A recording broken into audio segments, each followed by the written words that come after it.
From Invisible Man by Ralph Elison. Brother Todd Clifton, our hope shot down.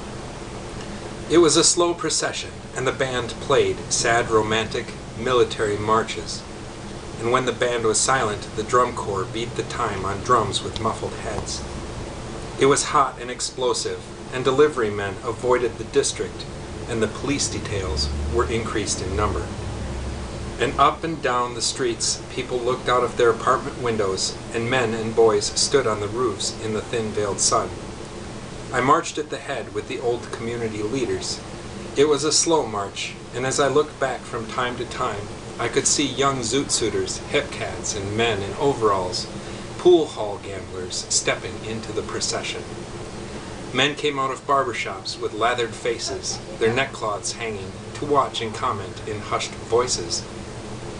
And I wondered, are they all Clifton's friends, or is it just for the spectacle, the slow-paced music? A hot wind blew from behind me, bringing the sick Swedish odor, like the smell of some female dogs in season. I looked back. The sun shone down on a mass of unbared heads, and above flags and banners and shining horns I could see the cheap gray coffin, moving high upon the shoulders of Clifton's tallest companions, who from time to time shifted it smoothly onto others. They bore him high, and they bore him proudly, and there was an angry sadness in their eyes. The coffin floated like a heavily loaded ship in a channel, winding its way slowly above the bowed and submerged heads. I could hear the steady rolling of the drums with muffled snares, and all other sounds were suspended in silence. Behind, the tramp of feet. Ahead, the crowds lining the curb for blocks. There were tears and muffled sobs, and many hard red eyes. We moved ahead.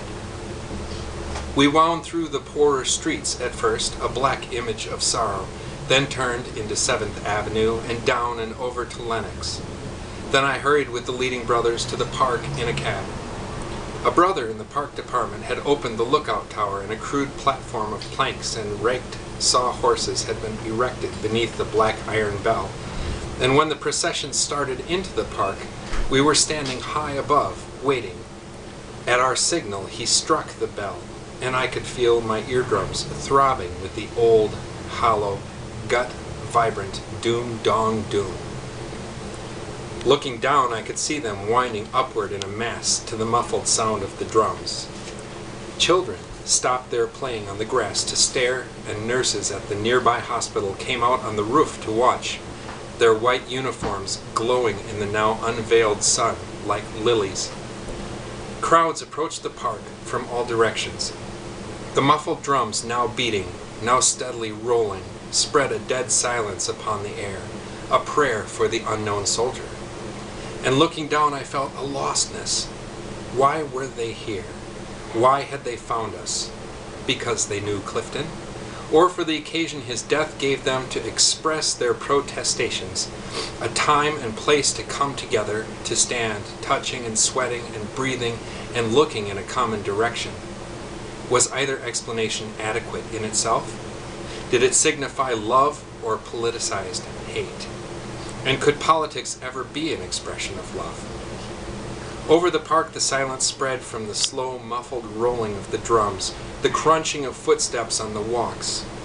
Then, somewhere in the procession, an old, plaintive, masculine voice arose in a song, wavering, stumbling at first, in the silence, alone, until in the band a euphonium horn fumbled for the key and took up the air, one catching and rising above the other, and the other pursuing.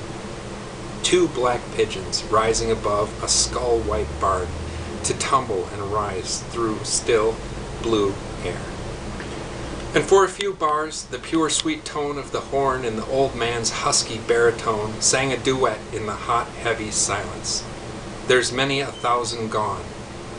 And standing high over the park, something fought in my throat. It was a song from the past of the campus, and the still earlier past of home. And now, some of the older ones in the mass were joining in. I hadn't thought of it as a march before, but now they were marching to its slow-paced rhythm up the hill. I looked for the euphonium player and saw a slender black man with his face turned toward the sun, singing through the upturned bells of the horn, and several yards behind, marching beside the black man floating, the coffin moved upward. I looked into the face of the old man who had aroused the song and felt a twinge of envy. It was a worn, old, yellow face, and his eyes were closed. I could see a knife welt around his upturned throat as his neck threw out the song. He sang with his whole body, phrasing each verse as naturally as he walked, his voice rising above the others, blending with that kind of lucid horn. I watched him now, wet-eyed, the sun hot upon my head, and I felt a wonder at the singing mass. It was as though the song had been there all the time, and he knew it and aroused it. And I knew that I had known it too, and had failed to release it out of a vague, nameless shame or fear. But he had known and aroused it. Even white brothers and sisters were joining in. I looked into that face, trying to plumb its secret, but it told me nothing. I looked at the coffin and the marchers, listening to them, and yet I realized that I was listening to something within myself. And for a second, I heard the shattering stroke of my heart. Something deep had shaken the crowd, and the old man and the man with the horn had done it. They had touched upon something deeper than protest or religion. Though now images of all the church meetings of my life welled up within me with much suppressed and forgotten anger. But that was past, and too many of those now reaching the top of the mountain and spreading mass together had never shared it. And some had been born in other lands, and yet all were touched. The song had aroused us all. It was not the words, for they were all the same old slave-born words. It was as though he changed the emotion beneath the words, while yet the old longing, resigned, transcendent emotion still sounded above, now deepened by that something for which the theory of brotherhood had given me no name. I stood there trying to contain it as they brought Todd Clifton's coffin into the tower, and slowly up the spiral stairs. They set it down on the platform, and I looked at the shape of the cheap gray coffin, and all I could remember was the sound of his name.